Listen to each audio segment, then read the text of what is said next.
Hello. Welcome to our Women Tell All / part of a rose ceremony recap episode of The Right Reasons. Hello. Let's make sure everything is connected and you can see and hear us.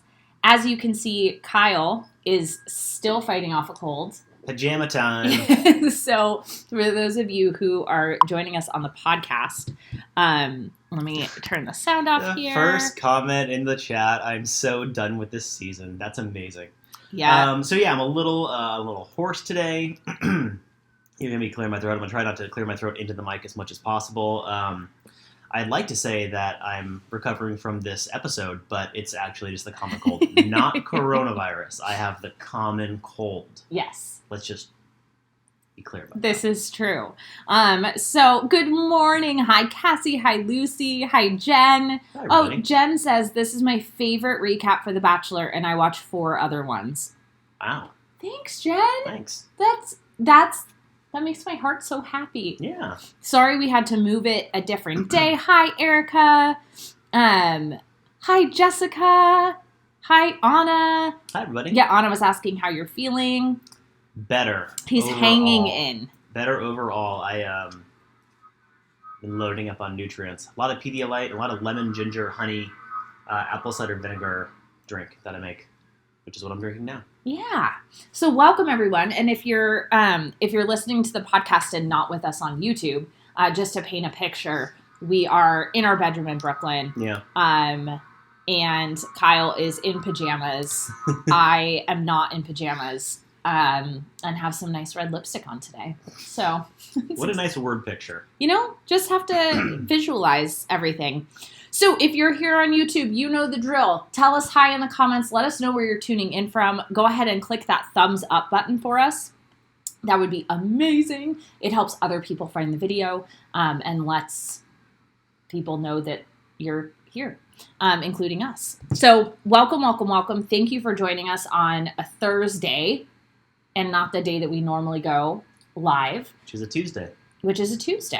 And then next week it'll be a Wednesday, I think. Yes. We'll figure that out. No. Yes, we figured that out. Yeah. So the finale next week is a 2-night finale. So it's a Monday night, 2 hours, Tuesday night, 2 hours. So we will be doing 1 episode of Right Reasons to recap the whole finale on Wednesday at 1:15 Eastern. And that will be, no matter what, we'll be going live. Yeah, we'll then. do that. I'm amazing. You ready? I'm getting ready to begin, and I'm looking at the notes I took, and I'm kind of wondering if I was coming down with the cold when I took these notes, because my notes are very strange from the beginning of this. Kyle's like sick notes. My first 2 notes are, Victoria says some dumb stuff. Hannah Ann says something pretty self-aware. That's not good. No. Uh-oh. All right. Well, luckily, I was not the one coming down with a cold. So man. I am happy to start us off. Yeah, go for it. So let's dive in, shall we? Let's do it. We start with Chris Harrison in studio saying that all of our favorite women are here, which, let's be honest, probably not. Are they? Because nobody was really our favorite. Yeah, no. I would love to know from you all watching and listening, who was your actual favorite this season? Who was hard. it? Right? Like it's now I'm thinking about it. Or like your favorite 2. It was really not the best contestant season. No. So we cut immediately back to Australia. I was getting like after the final rose vibes from this because it was like studio. Pre-recorded. Yeah. Studio, pre-recorded, even though the studio was pre-recorded in this case. So we cut back to Australia, and Victoria F. says, this is what you wrote. She says, today is the rose ceremony. Wow. Cool. Yeah. Lucy says her favorites were Kelsey and Kelly. I think I have to agree, actually. Honestly, I would say a strong showing for McKenna. Just for the way she ended it. The earlier part, not so much, but I appreciated how she, ended her time. We'll get there. Anyway. Hannah Ann says that Peter has redefined what love means for her. And I found this interesting because Hannah Ann was the one who had stated that she had never been in love before. Mm-hmm. And so I don't know how you redefine something that you haven't defined yet. Like, wouldn't he just define it? I don't know. Maybe I'm just pulling it apart. Maybe she hasn't really... she wasn't aware of what she was experiencing earlier, because it's the first time she was experiencing it, and now seeing it through this lens, in a very, like, self-aware, in the moment, very forced self-awareness. You're journaling, you're not texting your friends. Yeah. Maybe that was like, oh, what I thought was love actually means this instead, and now I'm fully stepping into it. That's what I took away from it, and I think that's what I meant when I wrote down something pretty self-aware. Yeah, no, Kyle, I really like that. Yeah. We've all been 23. I mean, like, it's a confusing time. You're changing a lot. Yeah. It's like adult puberty, early 20s, where you're like becoming the person you actually are in your early 20s. 23 is adult puberty. I love it, babe. Pretty much. I love it. So then we cut over to Chris Harrison and Peter, who are standing in some sort of field. Poor day to film. I felt a lot of empathy for production. It was so windy in Australia. Man, that was rough. Yeah. And Pete is telling Chris that he understands Madison's anger and frustration and pain, and not sure if he went about things the right way with her. And he says, at this point, I can see all three of these women as my wife. And this was hard to hear for me, because you're about to go into a rose ceremony to cut someone. And if, like, can you really see? I mean, maybe you can. I don't know. But, like, it's so evident that Madison is his, like, front runner? Yeah. Favorite? Or, like, it's almost like unwilling favorite. Like, he wants to pick someone else, but he's so connected to her because of the problems that exist are creating the challenge for him.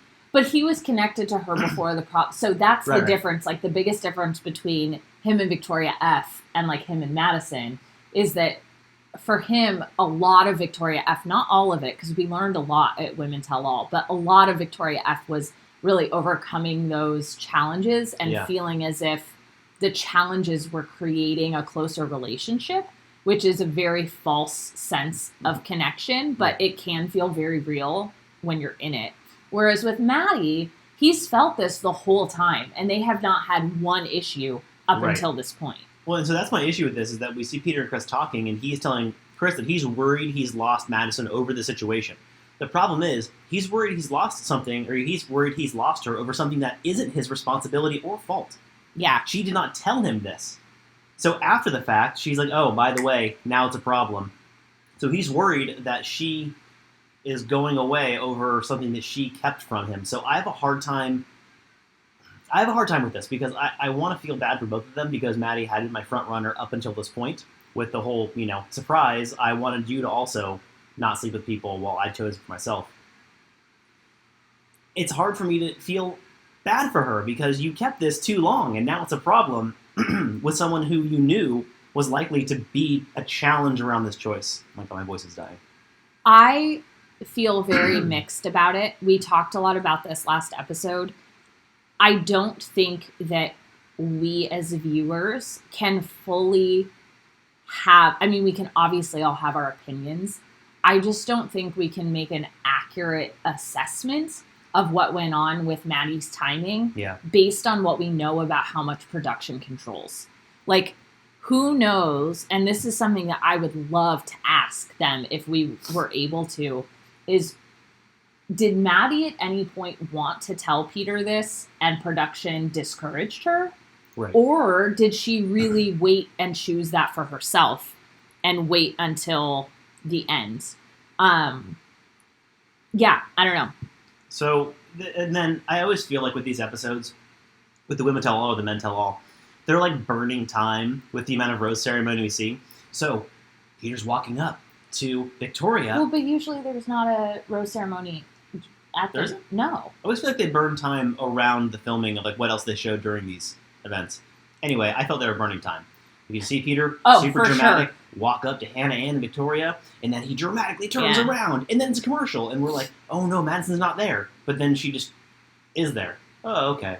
And Kyle, the comment section is agreeing with you about how struggling to feel bad for Maddie. Right. And I think that there's also a difference between feeling bad for her and also just having empathy and compassion and kindness. Like, absolutely. I can see that this is a difficult situation for her, and that sucks for everybody.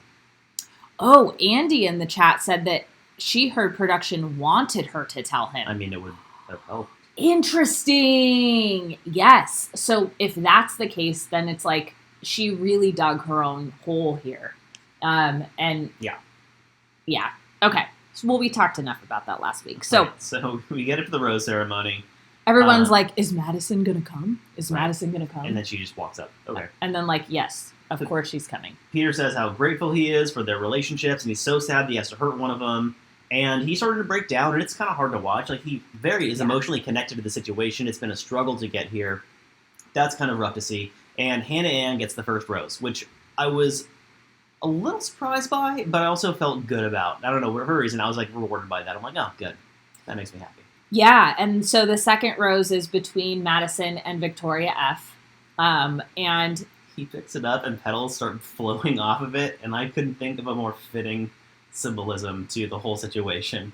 I know. Rose being taken apart by the wind. Yeah.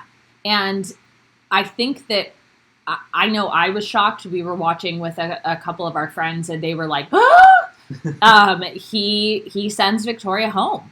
And I was glad to see this, not because I think that Victoria is a horrible human being. Frankly, just because I don't think that their relationship is very healthy.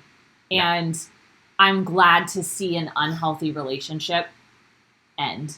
That's exactly how I feel. I mean, personal feelings about someone aside, yeah, their communication was unhealthy, and their constant conflict and her refusal to really embrace communication and then laugh about it afterwards is not a healthy way of moving forward in your life in a way that both parties feel understood. So I'm happy that Peter is not going to have pure conflict for the rest of his life moving forward. Yeah, for sure. And they sit down to talk on the way out, which is something that, like, I know they have to do for the show.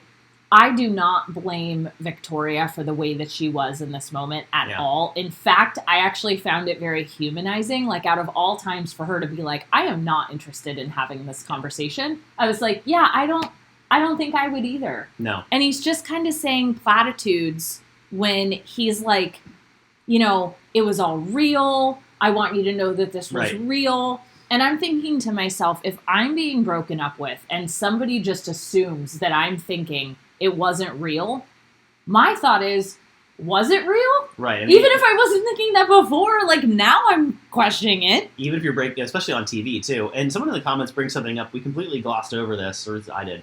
When Peter calls Madison, she pauses and then goes up. And he offers the rose, and she's quiet, and then says, yeah. And he asks her, do you really want that? Are you sure? And she says yes. And then an interesting part of the filming, I'm sure it was done very intentionally by production, however, it plays very well in the format of the show. You can hear their hearts beating through their microphones. Yeah. And it's obviously production is using this moment to kind of show us, oh, well, his heart is really for her and blah, blah, blah. However, production manipulated that. It was still very well done. Her toast really bugged me. So Victoria leaves, and, you know, Pete comes back, and it's his top two, Hannah Ann and Madison, who, by the way, look like different versions of each other. Yeah. Like, who was it? Jeff, our friend Jeff was over, and he's like, one looks like country Barbie, and one looks like athletic Barbie. Yeah, there's like the sporty version, then there's like the at-home version of the two. Yeah, they look very similar. And Maddie makes this toast, and she says, here's to seeing if love can conquer all. And if I were Hannah Ann, I would be like, that is incredibly passive-aggressive. Like, you're basically saying, here's seeing if our love can make it through the fact that you fucked someone else. Oh, I thought it, from Hannah Ann's perspective, was, let's see if we can beat Hannah Ann. That's what I mean. Oh, yeah. Like, we don't know if he had sex with Hannah Ann. But, like, I would be...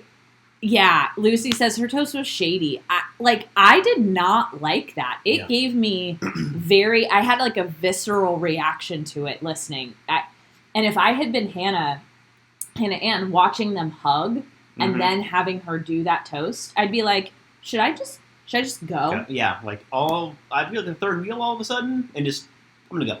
Yeah, like kind of, could you imagine if like last season, if Tayshia had seen how Colton reacted to Cassie wanting to leave? Oh, yeah.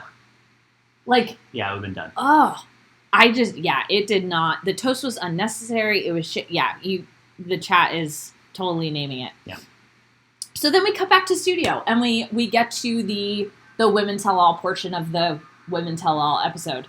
And Chris Harrison opens it up in a way that I thought was very unfair and put the women in a position immediately of being more against each other, which we did not need more of. There was plenty of conflict. They did not need to manufacture any more conflict. And he asks them, so what do you guys think? Like, what do you think? Did Maddie wait too long to tell Peter? Yeah.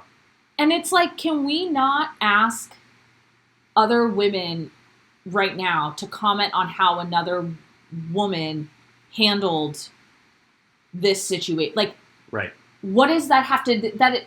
Well, and additionally, really none of the contestants have handled their time well on the show, with the exception of one or two, maybe.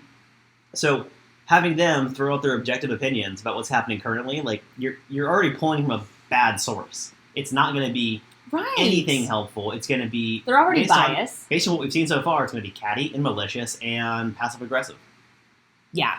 So, or aggressive-aggressive, actually. Yeah, aggressive-aggressive. Yeah. So Lexi thinks that Maddie waited too long, which I think most of us agree with. Yeah. She waited... It wouldn't have necessarily been too long if it had just been about her own choices. Right. Like, hey, I have decided to not have sex until I'm married. That is her information to decide when she gets to share.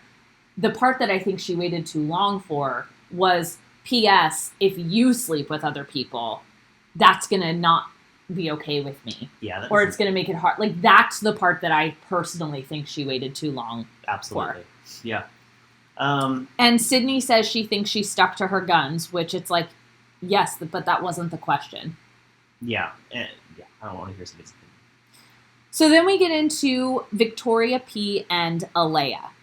And I wish... So there was a cut of Women Tell All that got promoted on Instagram and on Facebook that was actually edited out of the show that aired. And it was a conversation between Victoria P. and Alaya. And they didn't air it. And I was really frustrated because we saw this like recap of the season. And in it, we see this clip of Victoria saying, we've collectively spent 3 hours together. Right. Blah, blah, blah. Right. And then, like, they didn't really address it. And that's my problem with the entirety of the Women Tell All, is that there's all these things. There's been so much backstabbing. There's been rumor mills. There's been so much gossip behind the scenes and in between individual contestants that ideally the Women Tell All is used to wrap all that up in a nice little bow so we feel any form of completion based on the ending of this season. And we don't get that. And I don't think anything got wrapped up. In fact, I think actually it all just got worse. Yeah, we never hear what happened between Victoria P. and maybe like Alaya. one or two. We never actually have Victoria P. called out for how she just lied to Peter and gaslit the women over a series of 2 episodes, getting herself sent home. Like, I wish that we would have the cuts of them being terrible shown to them, and then they can be like, oh, that's what was going on, this is this. I'm actually not that person. Unfortunately, the only person who got that was Victoria F., and I don't know what they're doing, but I hope she doesn't keep showing up like this. Wait, we'll get to that. What do you mean? Victoria F. is the only one who walked out of this looking good. Kelsey too, yeah. Well, Kelsey won the whole thing, I think. But I literally wrote down at this point, they're talking so much, I cannot hear anything. It was, I at this point was like, do we have to recap that? Like, it was so challenging to watch. And hey, J Jobs, welcome. And yes, I was literally just about to say, J Jobs, you're like totally in my head sometimes. It's really, I appreciate it just so dearly. For podcast listeners, J Jobs is the username of somebody who is with us here Regularly on YouTube. Victoria P did an interview with Rachel Lindsay on the Bachelor Happy Hour podcast right after Women Tell All. Rachel had like a table set up outside Women Tell All, and she did a bunch of hot seat questions, and she admitted to lying. Oh. So she asked her point blank, because Rachel Lindsay, lawyer, badass, right? Yeah, she's like, did you know her for more than a collective 3 hours? And she said yes. There you go. So when it came to the Victoria P and Alaya stuff, Sydney just has to throw her name in there, and with her accent that comes and goes, which I'm still confused by. And she tries to, reiterate to Alaya that she doesn't think she has a job and all of this. And it's so pointless because she's just doing these pointless personal attacks on television. And you're not going to look good coming out of this. And in fact, Alaya, I think, handled herself pretty well based on what was going on. Jen in our comment section just made the best comment. Victoria P was like, yeah, I'm just weird. And Jen in the comment said, like, no, Victoria P, it's not weird. You're a liar. Like, being weird and lying, not the same thing. Lying is not a fun personality quirk. Correct. Also, Sydney, it's so... she challenges me so much to have compassion and empathy because based on what she has stated she went through as a young person, in theory, she knows what it feels like to be attacked by no matter what you're being attacked for. Yeah. And she goes out of her way to be so mean. Right. What I will say that I loved was Alaya's comment about how she is annoying all the time. When they were calling her out for her voice going up around camera, she's like, that my mom calls it my princess voice. Yeah. I've been doing it for 12 years. Like, I'm just annoying sometimes. Yeah. And I was like, sure. Aren't we all? Yeah, self-aware. Well, and that's the thing. That's why I'm struggling with Sydney additionally, because she has received, as we learn later in the episode, so much online hate for her pure existence. And she's also going around using pretty offensive ways of attacking people's career, personality, physical appearance. It's hard. Well, obviously there's empathy, but it's also hard to kind of see this in an objective light because she's treating people poorly and people are treating her poorly. And the reasons why she's doing it, why other people are doing it, are both completely bullshit. I will say, and we'll get to this when we talk about the cyberbullying segment, but there is a big difference between attacking somebody for their behavior or criticizing someone for their behavior and then criticizing someone for how they were born. Oh, absolutely. And those are very different things. But we can get into that a little bit more later. Let's talk about Kelsey. Yeah, so we get into Champagne Gate. It's not Kelsey's hot seat quite yet. And Kelsey immediately, one of the first things she says was, I acted really irrationally. This is what happened. Blah, blah, blah, blah, blah. Great showing from Kelsey. Totally. And then Sheann says something along the lines of like, yeah, Kelsey, you just acted like really irrationally. And Kelsey was like, I literally just said that. And then that was that. It was very weird. Yeah, not a good showing from Sheann in this episode either. I love that Kelsey was like, yep, I did those things. I overreacted. That was me on camera. I did that. J Jobs asks in the chat, so is Sydney a mean girl or a person who hurts before she has been hurt? I think that they can be one and the same. Mm-hmm. I think that she has had to build up a defense mechanism, and that her defense mechanism is being mean to other people because that is how she was treated as a young person. It doesn't make it better. It doesn't make it okay. I do think that is part of it. And I think that people can become mean-spirited people, unfortunately, based on the way that they're treated. Both can be true, I think. Yeah, absolutely. Yeah. Yeah, which is difficult because we're seeing her do the mean thing. I'm not reading her her Instagram comments, seeing what people are saying to her. I believe it, obviously. It's challenging. Yeah, it's really hard. Yeah. So then we get into the Tammy and Kelsey things. And I will say the way that this was handled by Chris Harrison was not great. No. Kelsey defends herself incredibly well. She is so articulate. She talks about how we should not be shaming anyone for emotions. And she talks about, at this point, stigma around addiction. Right. And how Tammy calling her, saying she had alcoholic tendencies. Yeah, or was popping pills. That is so medication? offensive to people who are actually struggling with addiction. And Kelsey goes out of her way to state that it's a disease, which I thought was fantastic. Kelsey really showed up for herself, and you could hear her voice cracking, which I so relate to because that's me. Yeah. Like, if I feel attacked or just an overwhelm of emotion, I cry. That's how my body releases the emotion. And so I thought that she did such a good job talking through that. And Tammy continued to just be mean. Right. The way I saw this whole thing between Kelsey and Tammy, and further on with Tammy the entire time, is that Kelsey showed up, evolved, strong, confident. I wrote down powerhouse. And Tammy just constantly defended her actions on the show. Yeah. And Kelsey just dunks on her the entire time because Tammy tries to defend, and Kelsey's like, no, you're shaming real people for real problems. You're just being mean-spirited the entire time. And he even calls her out how you were nice to me at first, and then you changed over time. Yeah. And also, you were going behind people's backs and telling them what was going on with me early on, too. So you never really had my back.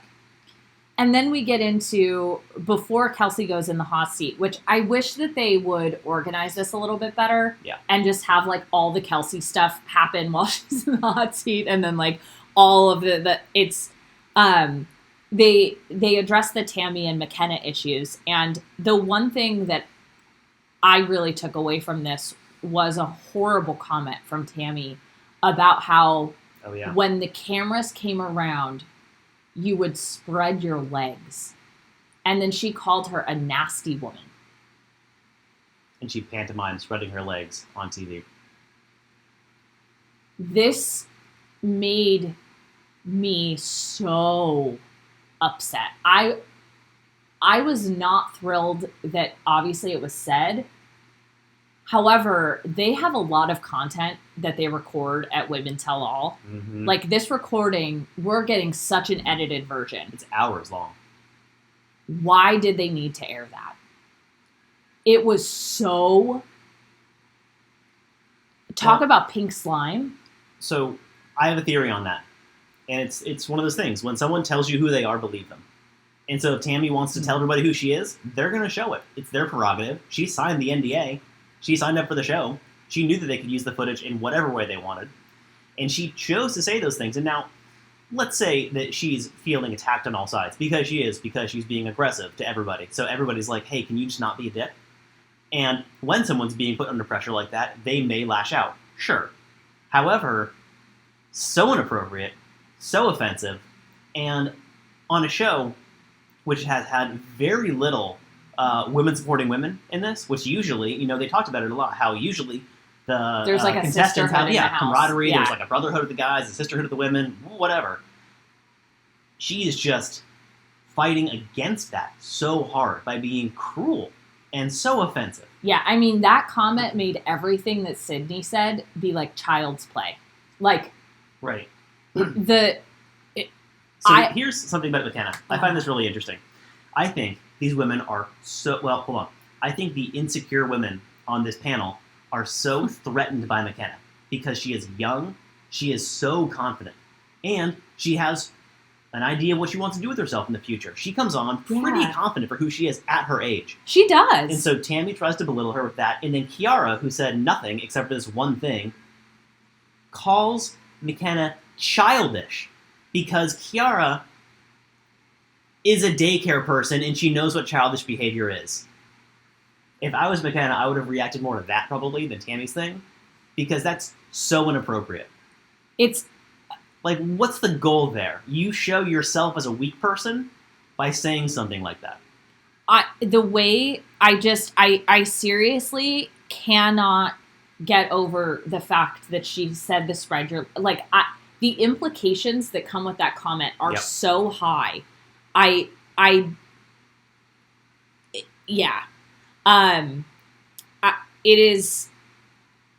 was really hard to watch. Yeah. It was really, really, really hard to watch. And it's very clear that Tammy has some unresolved stuff. And that she later posted something on Instagram. I saw it. When did I send that to you? The next day. It was one of those things people do where they take screenshots of their notes app, and it's no, 2 days ago. It was the day after the tell-all. I was in bed sick that day. Yes. Yeah, I was just chilling out. And she talks about how she she addresses some of the traumatic things that she has had happen in her life. And the thing is that no one is saying that you have to be this strong, like, aggressive person. In fact, it's the opposite. Like, when Kelsey gets in the hot seat, and that's a perfect transition into this, she talks about emotions are a good thing. She says men and women should be empowered by that. And she talks about how there is no place in this world for emotional shaming. I was like, yes, yes, yes, yes. After all that, too. And that's the thing, is she's saying, like, Kelsey's whole message to Tammy was just feel your feelings. Right. Feel the feelings that are coming up. And Tammy's taking every emotion that is coming up and turning it into anger and being spewed. And I don't care if McKenna... Sorry, I'm going to tangent for a second. I don't care if McKenna is trying to get attention or get memed or, kick her feet up in the air if cameras come by. Or stick out her tongue because she knows she's going to turn into a GIF. I don't care. You do not talk to someone the way that Tammy talked to her. It is so rude. And to then call McKenna childish when she's the one, like, yes, her speeches are so rehearsed. And, like, yes, she's obviously 23 and, like, has insecurities. We all have insecurities. But McKenna was never mean to anyone. No. I mean, shit, if I was going to be on TV, I'd rehearse the shit out of my speeches, too. I would want to make sure that I said everything I wanted to say. And I had one thing. Sorry, babe. No. There's one thing. So Tammy sent the note on her Instagram about how she had this trauma and blah, blah, blah. Okay. Everybody's got trauma. The show even talked about it. This season had women talking about other women how trauma is currency. That does not mean that you get a free pass to be a dick to everybody. Yes, that is painful and challenging. Trauma makes it hard. Trauma changes who you are. That's not an excuse for being an asshole all the time, especially when you're at the age where you say that you're an adult, that you're strong, that you're capable of doing things. Mm-hmm. If you are, then do the strong thing. Go to therapy. Handle your trauma. Right. Or, like, take responsibility. Absolutely. Yeah. Instead of just lashing out and using that as a defense mechanism, which is something that I really don't appreciate, especially how many people in the show have shared very painful trauma, and they're not doing that. Yeah, I mean, even Victoria P., who we can all agree literally outright lied, she had serious trauma in her childhood. Like, she talked about being homeless and having to split raw potatoes and eating them in shelters with her sister. Yeah. Like, she has gone through a lot.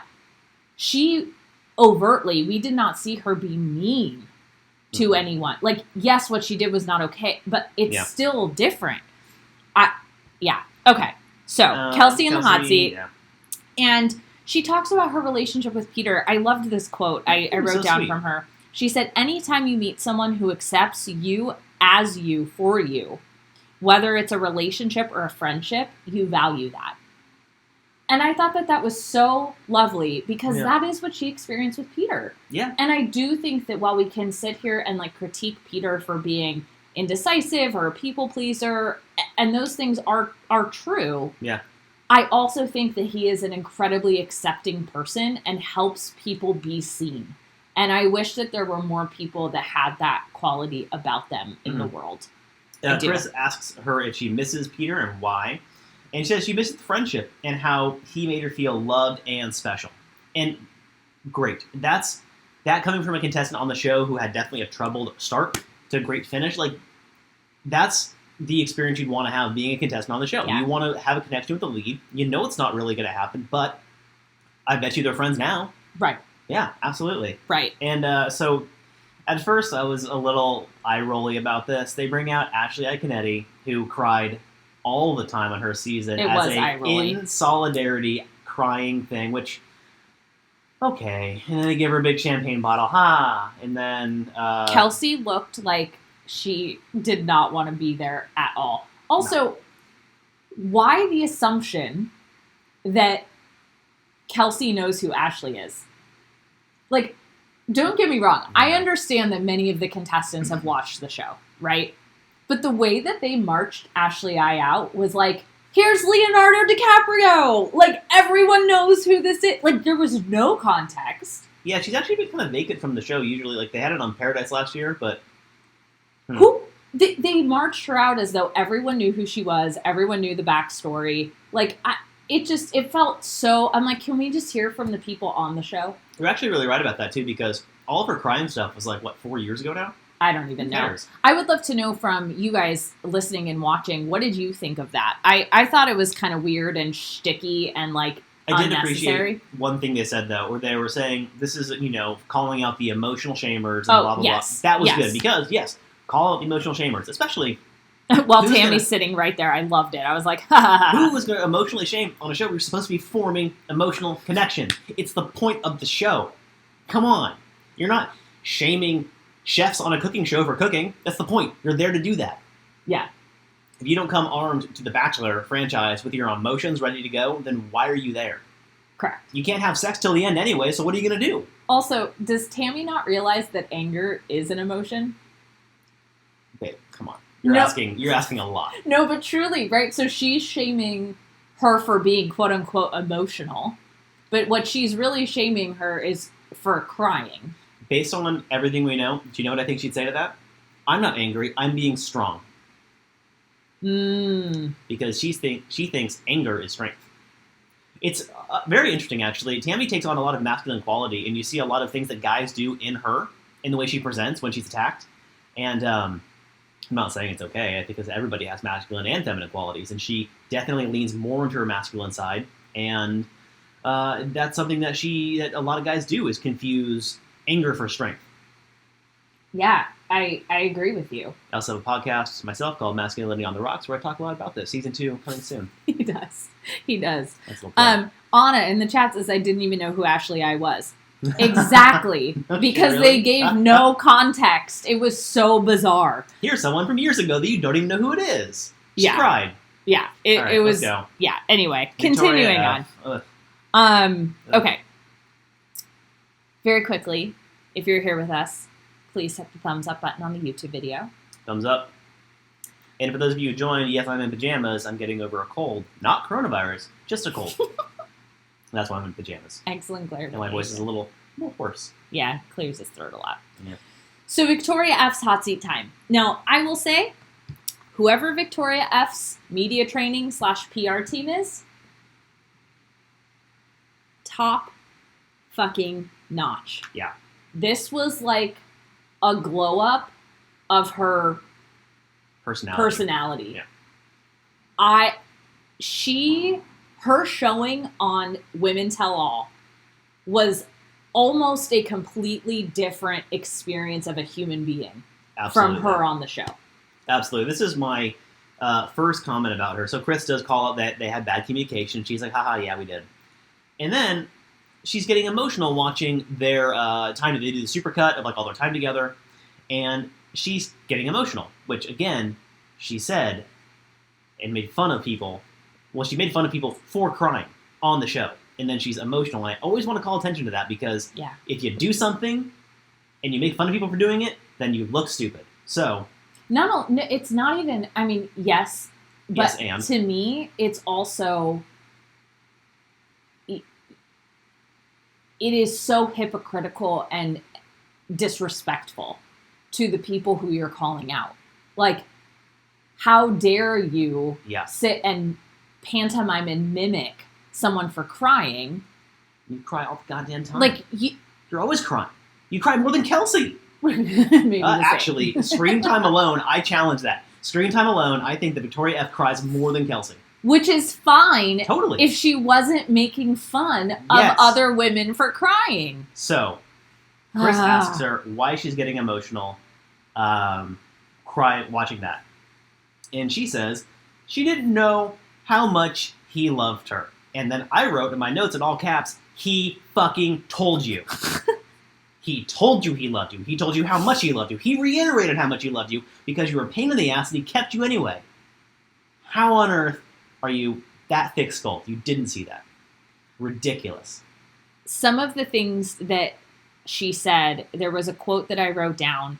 She said, I wish I would have let him love me the way that he wanted to sooner. It was easier to not have him at all than to lose him at the end. I hate some of the ways that I acted. Now, whether or not these are fully authentically her thoughts, we're going to just take it on her word that they are. These are things that I think we've all experienced at some point in time, or we know somebody who has. I agree. I think that it is the idea of it was easier to not have him at all than to lose him at the end. I know I've seen myself, I've seen clients, I've seen friends push people away, whether that is in a romantic sense or even a friendship sense, like letting people in intimately into our experience of life. Mm-hmm. It can be easier to just not ever have that emotional intimacy than to, let me rephrase. It's easy to think that it's easier to not have that emotional intimacy than it is to lose it, if that makes sense. Yeah. But it goes back to that old quote, like, it's better to have loved and lost than to have never loved at all. Yeah. And, I know I can look back on most of my relationships, and even the ones that were so painful to end, I'm so grateful that they happened. Yeah. Whether they're, romantic relationships or friendships. So I related with this. I felt like it was probably one of the most relatable things she's ever said. Yeah. It was well articulated. It was great. I'd agree. And then we get we get someone, Chris is like, okay, so everyone said you broke up marriages. Have you broken up marriages? She says, no, because there's no one to contest that. So did she? We don't know. And that's kind of the end of her segment. Yeah, she was obviously she was trying to go for it was like a what's the word? Why, God, words are not making it from my brain to my mouth today. It's like there's like a wire disconnected inside of my head. She was totally, it's like the opposite of a smear campaign. Like, she was trying to make herself better.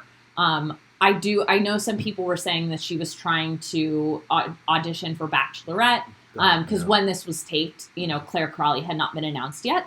I do think that there's probably an element that she was, whether that was conscious or not. Although with the reception that she's gotten, like, she can't think that she had any shot in hell. No. I do think also Kelsey was auditioning for Bachelorette. Yeah, I think so too. During Women's Tell All, which, like, you know what? Go for it. Like, you do you. Absolutely. I want to skip the watch party segment. 100%. I have nothing to say about that. 100%. Oh, can I just pose a question to everybody real quick? One last thing about Victoria.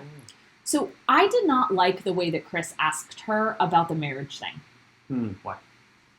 The way that Chris posed the question gave her deniability. So he did not say, did you sleep with men who were married? He said, have you broken up marriages? Like she was the one intentionally breaking it up, not just the sex partner? Right. Like, did you sleep with more than one married man or have you slept with more than one married man in your life? Is a different question than have you broken up marriages? Very true. And honestly, like, the phrasing of have you broken up marriages, like, no, she didn't do it on her own. Yeah, she's not like... Even if she did sleep with a married person. Right, she's not acting out like a 10-part plan to break up a marriage. Right. Yeah. So I didn't, and I'm curious to know what you all thought about this, because I thought it was, like, very interesting phrasing and like very specific for her to be like, well, no, I didn't do that. I did sleep with 15 married men, but I did not break up any marriages. My general sentiment of Victoria F's time on Women Tell All, it seemed the Bachelor franchise is trying to erase the damage that has been done to her character and to make it look like, oh, she's fine. Look, she's super nice and articulate and is able to share her emotions and blah, blah, blah. And she's honest. And I don't like the PR boost that came from the franchise. I think that she needs to be held accountable for how she acted and also for the ad campaigns she has modeled for. Yes. Yeah. And just to reread these comments for our podcast listeners who can't see these, Hallie makes a really good point. He didn't even say marriages. He said relationships. And she said marriages. So, like, that's also weird. Yeah. Lucy J-Jobs, says, I agree. Lucy says that she's not buying anything Victoria is selling after this season. I think many of us are in that boat. It was like, if this is how she is normally, then great. And that sucks that she had such a poor showing on the show. But she was, She was doing it. Yeah. And Andy makes a really good point. She says, I heard that the show was concerned about lawsuits from Victoria F. So they agreed that they would take her response for face value and not probe more about the broken marriages. Interesting. I'm curious where you heard that. Yeah, that's really interesting.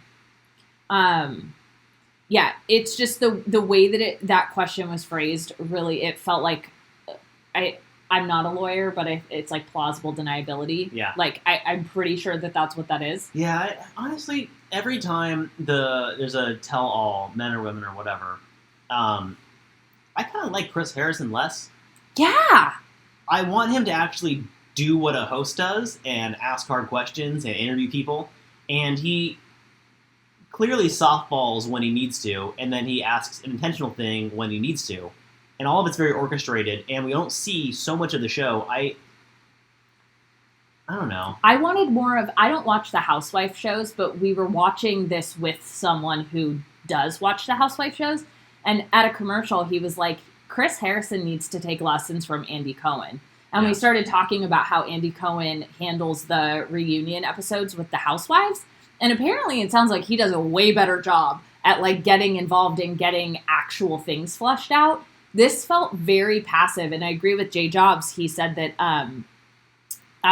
Rachel Lindsay should have just been there the whole time asking the questions. Because truly, I was like, Chris, you're and, like, they brought up Champagne Gate, like, a million so many times. I'm like, who cares? This isn't what we want to hear about. I've done the thing that Kelsey did, where I tried to drink champagne out of the bottle, and it sprayed in my face. Haha, wow. Talk about that for an hour on TV. Stupid shit. Anyway. Yeah. Let's go. Peter comes out. He says he's thankful and challenged by the experience. Everyone says, yay. Which is like, yes. Yeah. Then Kelsey gets to talk to him. She thanks him for helping her grow. That's really great. Oh, she also said that she learned through her relationship with Peter that she has now learned different qualities to look for in a potential partner. And I thought that was amazing. Because I was like, that's literally what dating is. Like, you date somebody, it doesn't work. Yeah. You figure out what from that you want to take forward with you. I was like, Kelsey for the Healthy Mental Health Award. All of it, really. I think she won the whole thing. Then we get Chris talking about how Victoria... and a lot of people didn't understand the relationship that they had between Peter and Victoria F. And he goes, but I did. Yeah, because he's around him all the time. Whatever, fuck that. Anyway, so... I was really, like, the more that we're recapping this now, I'm, like, really frustrated with Chris even more. This is... Yeah, well, that's why I'm annoyed. I think that Victoria F is going to show up in other versions of The Bachelor, and I think they're trying to make her look better. I think they're trying to make us forget about the... White Lives Matter campaign she modeled for. I think that they're trying to get us forget how cruel she was to the other women, how terrible she was to Peter, how she would walk away from conflict, how she would scream wine glass in hand at contestants in the room. Anyway, they're trying to make us forget that stuff, and I'm not buying it. I will reiterate it every episode of Right Readings. Anyway, Victoria thanks Peter for being patient, and she's aware that she put him through hell. She was final 3, and she put him through hell. Let's just Her think words. about that for a second. Her words. Final 3, and she acknowledges she put him through hell. I can't say I can't speak to what the Bachelor's experience is. I just know if someone's putting me through hell, and I can think of various times in my life that I've been put through hell by a single person, I would not want to be around them in any capacity. And cut back to the beginning of this episode where we were talking about Peter saying, I could see all 3 of these women as my wife. And she put you through hell. Which speaks to Peter's state of mind. Yeah. Whether that is a consistent thing in his life or just on the show. Yeah. Obviously, we don't know. But, yeah. Yeah, I wrote down they both seem to be settled. Peter's like, yeah, okay, haha. And they seem to get pretty settled with how things ended with them. We get a commercial break. And then McKenna does ask a good question. She asks why she kept him, or he kept her through the 2-on-1 and then didn't give her a rose. Peter acknowledges that's hard, and he says that I didn't know where the rose was going. It doesn't really matter. That wasn't really a real 2-on-1 either. That was more of a sit down between the two of them, trying to figure out what was going on. And honestly, when it started out, I don't think that either of them was going to get through anyway. It was more of a, why are you two arguing? I don't want to deal with this. Maybe one of you goes, probably both of you, and I don't know. Yeah, it was just kind of... So, I do want to address something that came up in the chat. And by the way, this chat, I love our viewers. Like, you guys bring up the best shit and really, like, have thoughtful, in-depth conversations. And you talk to each other, you engage with us. I'm just so grateful for all of you for bringing up your points of view and for what you've heard. And thank you. Sky in the chat says she apparently apologized for the White Lives Matter thing. So I wanted to address this. Oh. I heard her apology read on another podcast about The Bachelor. And her apology is essentially saying that she was ignorant. And in 2020, ignorance is not an excuse for hate and racism. Yeah, when racism is the forefront of almost every conversation we have, when it comes to politics, media, think about the Oscars, think about anything, really, at this point. Racism is such a constant problem in our country right now, and the world, that saying you're ignorant, that doesn't fly with me. And she also stated that she thought that ad campaign that she modeled for was for Marlins. And if you look through the photos, there are literally Confederate flags in the photos. And again, for her to say, I did not know what that represented. Hey, did you not take history class? Come on. Like, It's bullshit. The apology did not seem like an apology. She wrote it off at first, like very dismissively, and did not apologize until very recently. And it's not okay. And I saw somebody on Reddit, actually. I don't go on Reddit a lot anymore because it honestly is, and I really like Reddit. I like Reddit for what it is as a website. Yeah. The Bachelor subreddit is so mean. Yeah. And whether they're talking about a podcast or people, I mean, yes, there are threads that are just as supportive and happy. No, there are hilarious memes. And amazing content that can come from there. Absolutely. But the mean things are so mean. Yeah, definitely plays into what we're going to talk about coming up next. Yeah.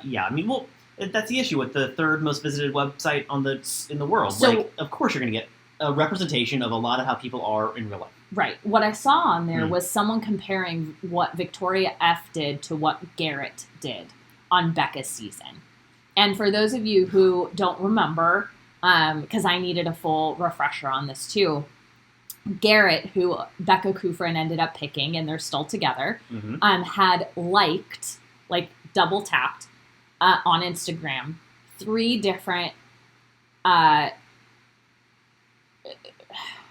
3 different photos from a woman named, I think it's Tommy Lauren, something like that. The nickname going around for her is White Supremacist Barbie. She is a often on right-wing commentator who just says very inflammatory things and is a hateful person.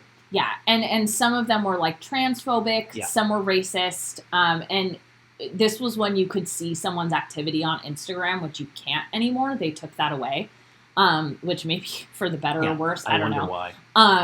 But he publicly made an apology stating that he was mindlessly scrolling. He did not understand the impact that liking something would have, and that he grew up around a set of beliefs that are not actually what he thinks and feels anymore, and that he did not really realize what was going on. And based on everything we know about Garrett, that is something that sounds like him. He's a little bit like slower to pick up on things, and not, I don't mean that in an offensive way. Like, he literally just is. Like, he's said that. Yeah. And Becca has really, like, she's incredibly active in the progressive movement and all of these things. And so what he did and said was basically like, I fucked up. Yeah. I had no idea what I was doing. And like, I'm really sorry. I don't actually support these. Victoria did not say that. No. And Garrett also wasn't wearing t-shirts that say White Lives Matter. Let's just call that face value right there. Yeah. And like, look, I'm not giving Garrett a pass in any way, shape, or form. Like, it's not okay what he did. What all I'm saying is that I don't think it's fair to compare the two. Oh, yeah. Because Victoria, it was just a more overt... They're both bad. We can just end it there. Right. Yeah, I guess Savannah asked Peter if he regrets keeping the girls who were dramatic, and how he's feeling about that. Pick someone who really wasn't dramatic at some point. Okay. Savannah, that's it. Honestly, I didn't love his responses to any of these questions. Like, he has had so much time to prepare for Women's Tell All, and they get asked the same set of questions, like, every single time. And I was not impressed with Peter on this. I didn't... No, he just tried to play up the whole, like, haha, I'm goofy, and I don't really know what I'm doing. If he had done the time of preparation that McKenna had done, he would have been, like, locked in. Just saying. He says he owns these mistakes and criticism's helpful. Great. I liked that. So the last quote I have from him is, criticism to a certain extent can be good. You can learn from it. And that actually reminds me of like our episode last week where we had somebody in the comments say that I had said something intolerant. And I truly wanted to hear what that was. And I wanted to hear what it was. And I ended up learning some terms that I didn't know before. I learned lots of things. Yeah. And, you know, yes, it was criticism. And whether or not it was deserved, it doesn't matter. I got to learn something. And so I think that his view on criticism is very healthy. Yeah. And then we see bloopers. Which suck, too, by the way. They have hours and hours and hours of footage. I bet you there are better bloopers. They could have shown them to us. The bloopers were dumb. I wanted more bloopers. Right. If you have the amount of... Whatever. So then we get into... it was a very harsh transition from bloopers into... I would not have done the bloopers before this next segment. No. But, yeah, I don't know. But you can't do it after, because then it's trivializing. Correct. Challenge. I don't know, man. Maybe they could have started with the PSA? And, like, set the tone so that... Or maybe they could have done it right after Victoria F was up there. But seriously, what if they... And I'm literally just thinking out loud. But what if they had started off Women Tell All with this segment about cyberbullying? Like the cold open with Rachel Lindsay? Yes. Yeah. And then actually talked about how saying things to each other, like the things that were being said, is not okay. Yeah. And maybe set a more respectful tone for the whole show. Ooh, that would have been helpful because there was about a good 45-second segment on television they chose to air where there's, I'd say, 7 different arguments happening simultaneously. And it's just like a staccato of high-pitched voices shouting at each other. And even you get a cut of Chris being like, oh, this is loud. That maybe it would have toned down everybody. That's what I mean. Yeah, that would have been good. So... Go for it. Okay. Man. This is like... Talking about this segment is like dancing around on eggshells. I have mixed feelings about this segment. And I obviously would love to hear from all of you how you felt about it. I felt that it was necessary. Absolutely. I felt on one hand, it was handled very well. Let me start with the things that I liked. Yeah. I liked that they had somebody as articulate as Rachel Lindsay to talk about it. Mm-hmm. I like that they had, and this is going to come back and be something that I don't like too, but I like that they had an actual person of color talking about being harassed and messaged horrible things about race. Mm-hmm. And I'm going to get to the things that I don't like, and that is very critical of the franchise themselves, which we'll talk about. I liked that they actually read DMs that contestants had gotten. Yeah. What else did I like? I liked the roundtable that they did of each contestant sharing what they've come up against. Mm-hmm. That was good. Mm-hmm. I liked that. I think that's actually it, if I'm remembering fully. Well, I like that Rachel Lindsay made a good point of, like, we chose to be on the show and put ourselves out there in the world, and we're just doing our best here, and people take that as an open door just to be cruel, based on anything with anonymity and a blindness to it. I appreciated sort of the point out at Keyboard Warriors for being like, hey, you know what you're doing, and it's toxic. Yeah. So, this is what I don't like. It was incredibly tone deaf to the responsibility that the show has. The way that the show treats the contestants and the way that the show has allowed racism to be an issue. Almost every season. Oh, wait, one more thing that I liked. I liked that Alexa got to talk about her hair. And I like the fact that something that, for me, as a woman who is white and not a woman of color, mm-hmm. I had actually no idea that women of color got harassed for having their hair be natural. I actually did not know that. And I will publicly admit that. Fully right. I did not know that. And I was so happy to have somebody call that out and bring that to my attention. That is something that I liked. Okay. Back to the things I didn't. They brought out their one person of color lead to lead the conversation around racist DMs. How many seasons? We're 24 now? Something like that? Yeah. This, to me, was like, look, I'm not racist. I have a black friend. I did not like that. I thought that it was like tokenism in its purest form. Chris Harrison leaned on Rachel to read hateful things that were actually making her cry and shake. Rachel had to use the N-word. That it got bleeped out on air, but it was said in studio. I'm like sweating right now. She had to read things that were so challenging for her that she was shaking and crying. For what? What is the franchise going to do? I understand that there are viewers out there that needed to hear this. That the people who are sending these DMs, that is not okay. Mm-hmm. But there is a problem within the franchise in how they cast, in how they treat the people, in how they treat their contestants, in how they set them up. If you don't want people being stereotyped into little pigeonholes, maybe give them more time on air. Maybe cast a more diverse cast so that the rest of the country can get exposure to that. It was so tone deaf around what was going on, especially this season.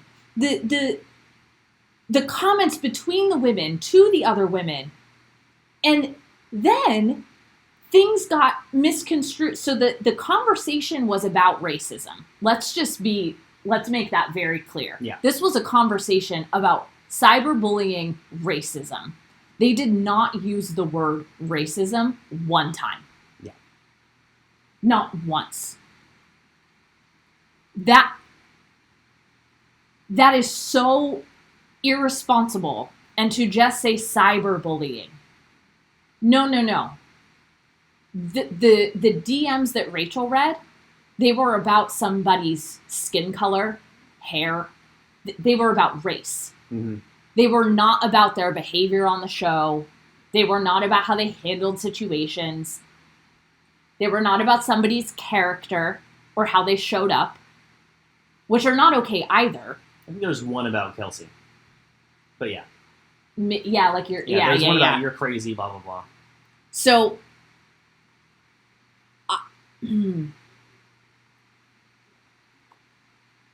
I understand that something is better than nothing sometimes. And I get that. I thought that this tried. They tried without taking any responsibility. Mm. And if they really cared, if the Bachelor franchise actually gave a shit, they would cast Mike Johnson as the Bachelor instead of Peter. Yeah. Put some fucking action. Put your money where your mouth is. Like, there's no queer representation. There is barely any racial diversity on the show. And then you're going to put the onus on the viewers? They used Rachel to do this. And of course, Rachel felt good about it because if she can help anybody, that's wonderful. But they used her. Yeah, it's... Okay, I'm sweating. The show itself chooses deniability over anything else. I mean, to be fair, they did address someone who's not purely heterosexual. Of course, they picked the hot, small, blonde girl to be the first way they introduced that. And somehow every season they cast someone who's racist. Why is that? Almost every season that I've seen so far, and maybe there's more, but I've only seen, when did I start watching? Ari's season? Mm-hmm. I mean, you were around for more than that, but yeah, that's when you almost started every watching. single season that I've seen, there's a contestant that is openly racist. Or they find out that it's been happening before. It's just, the franchise, for what it is, could be behind a lot more social change and awareness, and they choose not to. And it's a pretty big shame. And it comes out when they do this. I think I've seen some people that are like, well, don't be upset about it, at least they did something. But when your MO is something rather than nothing, that gets really tired after a while. And it doesn't really work the fifth time you do it. And so at this point, when other versions of this franchise have done better around this, what is it? I think Bachelor Vietnam had a gay couple. Well, no, two of the women fell in love, two of the contestants. Well, they featured it at least. Like, that was part of it. Yeah, I don't know. I didn't watch it. Either way, other versions of this franchise are doing better than American Bachelor, which started the whole thing. They have a huge duty to mirror culture as it is, and culture is becoming more progressive, and they choose to stay in this older format, turning a blind eye very intentionally to the way the world is now. And it's pretty shameful. So I wanted, Lucy, thank you for putting Blake's tweet in here. I was going to try to Google it while we were still live here on air. Blake Horstman, who was the runner-up on Becca Kufrin's season, tweeted after this segment, and it was a great tweet, and I think kind of sums up a little bit about what we were saying. So, Lucy, thank you for putting it in the chat.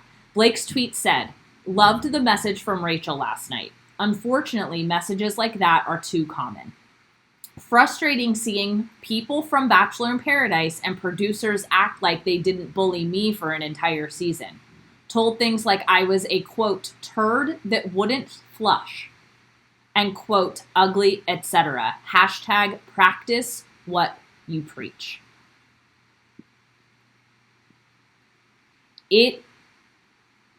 So I want to respond to two things. yes, go for it. Yes, there are racists everywhere.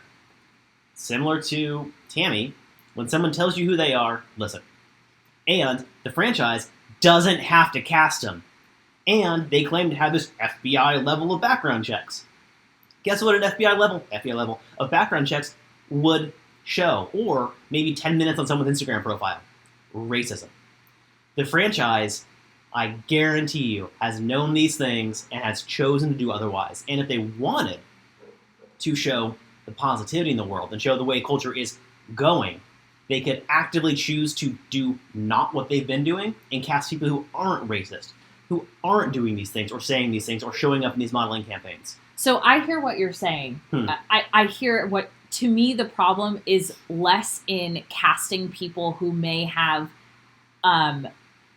racist thoughts or I think that there's a lot of privilege around being white that sometimes you don't realize you're racist. And I think that the issue, in my opinion at least, is less around who they're casting in terms of being subtly racist and more about the fact that they are that the producers themselves bully people. That the casting team is not casting diversity. Yeah.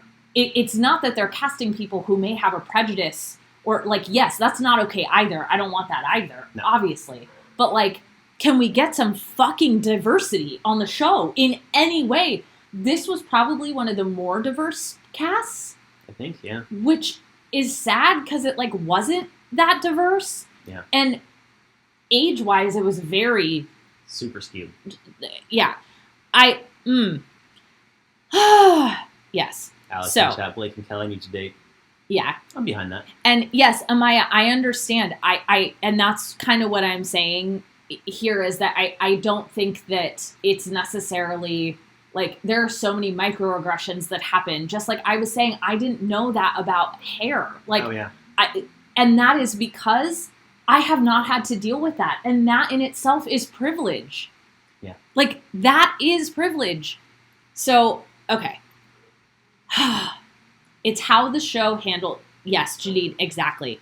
It's not that that they need to do such a level of background check that only people who have gone through microaggression training can be on the show. Can't get a cast. It's how the show handles it when it comes up. And the fact that they had a conversation about racism without saying racism is inherently the problem. Yeah.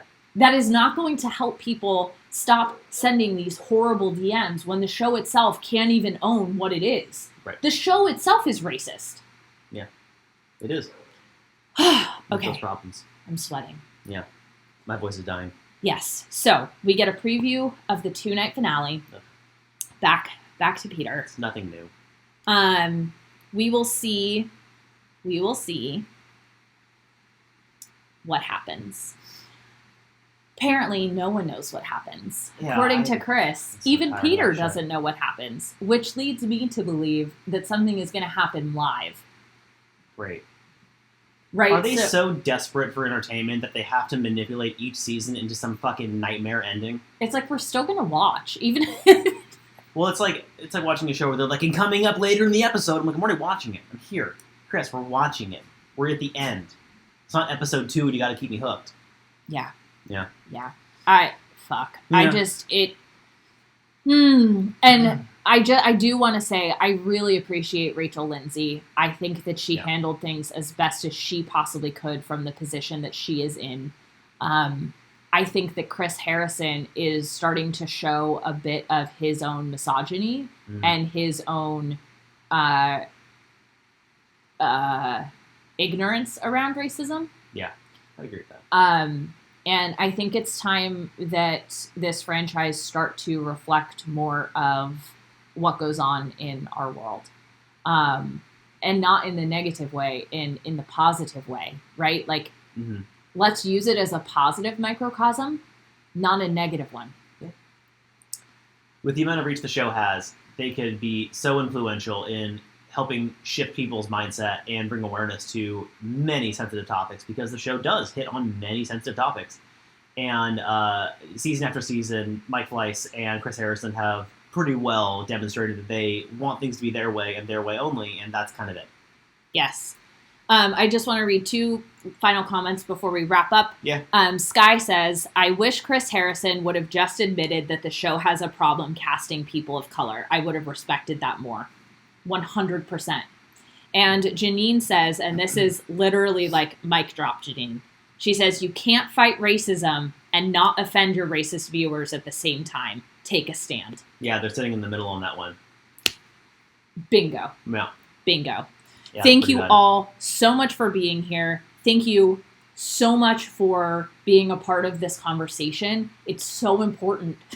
Even though the show is potentially not, these conversations are, and you being here makes this possible. So thank you.